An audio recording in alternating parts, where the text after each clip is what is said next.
नमस्कार दोस्तों, मैं हूं शिखा जायसवाल। तमाम अटकलों के बाद आखिरकार बीजेपी आलाकमान ने देवेंद्र फडणवीस के नाम पर मोहर लगा ही दी। महाराष्ट्र के मुख्यमंत्री देवेंद्र फडणवीस होंगे। एक छोटे अंतराल के बाद फडणवीस महाराष्ट्र की सियासत में पूरे रुतबे और दबदबे के साथ वापस लौट कर आए हैं। अब महाराष्ट्र की कमान उनके हाथों में होगी।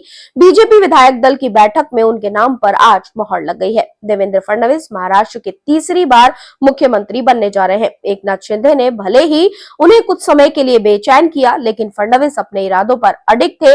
उन्होंने सीएम पद की रेस में सरेंडर नहीं किया और आखिरकार सीएम रेस वाली बाजी अपने नाम कर ली। आज देवेंद्र फडणवीस को बीजेपी विधायक दल का नेता चुना गया है।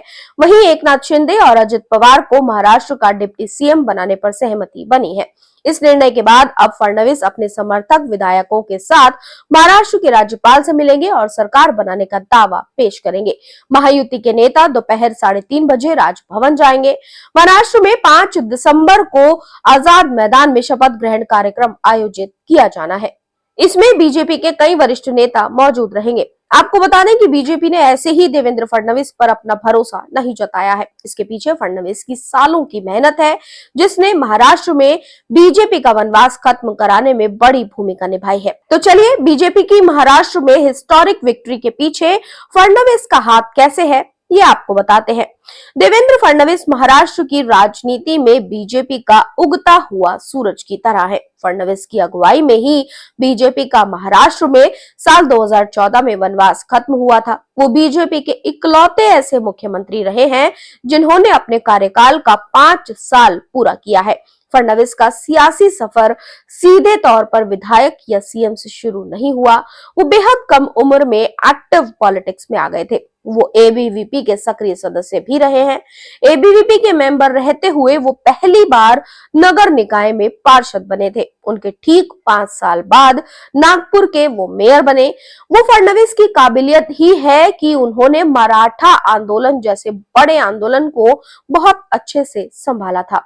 44 साल की उम्र में महाराष्ट्र के दूसरे सबसे युवा मुख्यमंत्री बनने का रिकॉर्ड भी फडणवीस के पास ही है। देवेंद्र फडणवीस साल 1999 और साल 2014 में नागपुर साउथ वेस्ट से विधायक बने थे।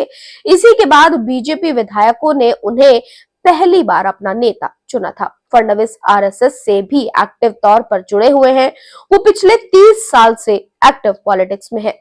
फडणवीस बीजेपी से महाराष्ट्र के पहले मुख्यमंत्री रहे हैं।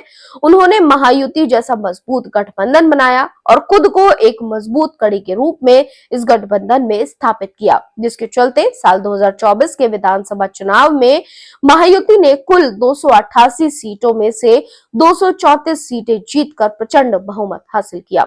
इनमें से अकेली बीजेपी ने 132 सीटें हासिल की हैं। इसका एक बड़ा क्रेडिट देवेंद्र फडणवीस को ही दिया जा रहा है।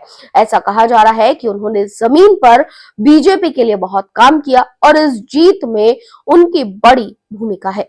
और इन सब के पीछे फडणवीस का लंबे पॉलिटिकल करियर, जमीनी स्तर से उनकी शुरुआत और उनका लंबा अनुभव है, जिसने आज बीजेपी को यह हिस्टोरिक जीत दिलाई है और इसीलिए वो आज मुख्यमंत्री पद डिजर्व करते हैं। तो देवेंद्र फडणवीस की ये राजनीतिक यात्रा और देवेंद्र फडणवीस का ये डेडिकेशन, इस पर आपकी क्या राय है, कमेंट बॉक्स में जरूर बताएं। साथ ही चैनल को सब्सक्राइब करना बिल्कुल ना भूलें।